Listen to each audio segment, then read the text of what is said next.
Olá pessoal, como vai? Tudo bem?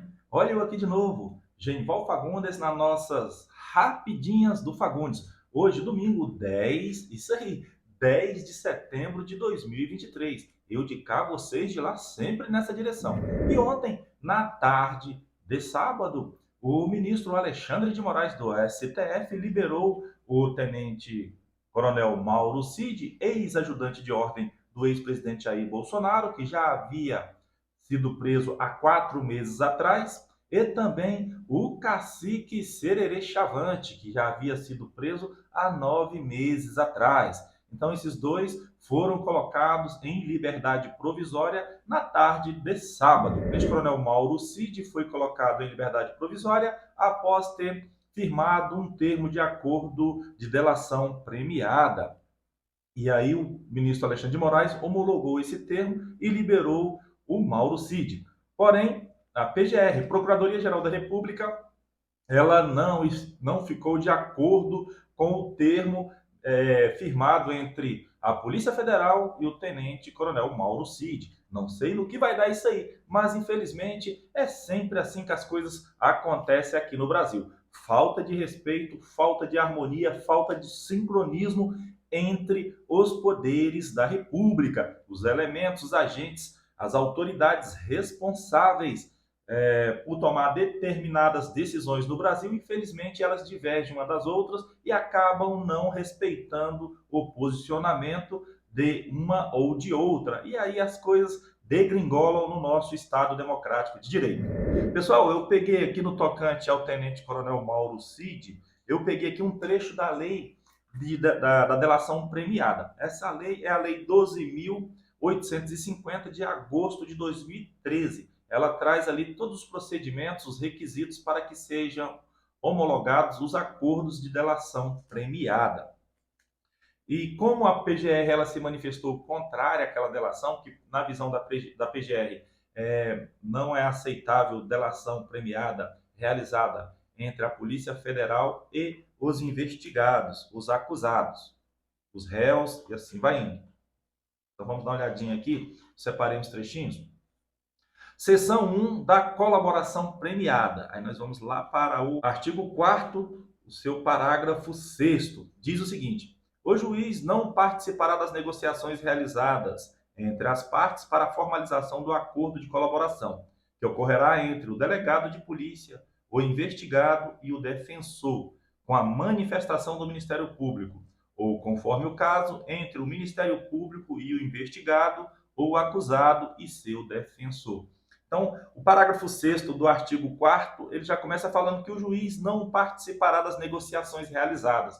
Será que isso foi respeitado? Será que isso não ocorreu nesta questão aí, nas tratativas para a assinatura da delação do tenente-coronel Mauro Cid? Ficam essas interrogações, né? Infelizmente, a gente percebe que muitas autoridades, muitas pessoas do Brasil desrespeitam atualmente as leis, os dispositivos legais. Isso nunca será bom para a nossa democracia.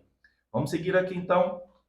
Vamos ver aqui qual o próximo dispositivo. Artigo 6º da Lei 12.850, a Lei da Delação Premiada. Vamos dar uma olhadinha, ver o que ele fala. O artigo 6º diz o seguinte: o termo de acordo da colaboração premiada deverá, é obrigatório, né? Então aqui o agente público ele fica vinculado a cumprir esses requisitos aqui. Ele não pode abrir mão, ele não pode usar o seu poder discricionário em atender ou não esses requisitos. Então vamos dizer, então todas as vezes então que a lei traz o verbo deverá, é uma obrigação. O agente público ele fica vinculado ao cumprimento legal. Então deverá ser feito por escrito e conter. Então a delação premiada, obrigatoriamente ela deve ser feita por escrito e deve conter esses requisitos aqui, que são 5 requisitos que não, sem eles ela não pode ser homologada pelo juiz. Desses 5 incisos, são 5 requisitos, eu separei aqui o inciso 4, que diz o seguinte: as assinaturas que estão, o termo de acordo de delação premiada, ele deve conter, inciso 4, as assinaturas do representante do Ministério Público ou do delegado de polícia, do colaborador e de seu defensor. Aí eu pergunto aqui, O Ministério Público assinou, e se assinou, ele foi contrário. E mesmo sendo contrário, por que então foi homologado o acordo de delação premiada? Sabemos que o acordo de delação premiada, a própria lei traz também que só tem valor depois que o juiz da causa, o magistrado que estiver à frente do processo, da investigação, do processo, ele homologar o acordo. Mas para que seja homologado, tem que conter aqui essas assinaturas do Ministério Público. Se o Augusto Aras ele foi contra o acordo de delação premiada, então será que ele assinou? E se ele não assinou, está faltando o requisito aqui, o inciso 4 do artigo 6º da Lei 12.850, de 2013, que é a Lei da Delação Premiada. E o artigo 7º ele diz o seguinte: o pedido de homologação do acordo será sigilosamente distribuído, contendo apenas informações que não possam identificar o colaborador e o seu objeto. O sigilo aqui já foi quebrado há muito tempo, porque já há alguns dias que se falam, todos falam aqui no Brasil sobre esse provável acordo de delação premiada. Eu creio que é por isso que o defensor do Mauro Cid, ele desconversou alguns dias atrás, falando que não havia nenhum acordo de delação premiada. É o doutor César Bittencourt, um dos excelentes penalistas, criminalistas brasileiros, né, pessoal? Aqui, então, nós temos vários, mas o César Bittencourt é um dos melhores. Só que, infelizmente, mais uma vez, a legislação ela é desrespeitada. Aqui no Brasil criou o hábito de tudo se vaza para a imprensa e desrespeitando a legislação de uma forma gritante, de uma forma direta. Quais são as restrições que Moraes impôs ao tenente-coronel Mauro Cid, né? Vamos dar uma olhadinha aqui. O ministro Alexandre de Moraes do Supremo Tribunal Federal concedeu liberdade provisória ao tenente-coronel Mauro Cid, ex-ajudante de ordem do ex-presidente Jair Bolsonaro. A decisão deste sábado 9 é parte do acordo que envolve a delação premiada do militar. Cid estava preso desde 3 de maio, então 4 meses se passaram, né, pessoal? Fora da cadeia, o ex-ajudante de ordem terá de usar tornozeleira eletrônica. Está proibido de sair de casa em determinados horários e impedido de desempenhar suas funções no Exército. Moraes determinou que Cid obedeça às seguintes medidas cautelares. Então, segue aqui as medidas cautelares impostas ao tenente-coronel Mauro Cid como condicionante para que ele fosse colocado em liberdade provisória. Uso de tornozeleira eletrônica, comparecimento em juízo em 48 horas e comparecimento semanal às segundas-feiras. Proibição de sair do país e entrega do passaporte em 5 dias. Cancelamento de todos os passaportes emitidos pelo Brasil em nome do tenente-coronel. Suspensão de porte de arma de fogo, assim como de certificado de registro para coleção, tiro esportivo e caça. Proibição de uso de redes sociais e proibição de falar com outros investigados. As exceções são a mulher, filha e o pai, general Lorena Cid, que ambos também estão sendo investigados.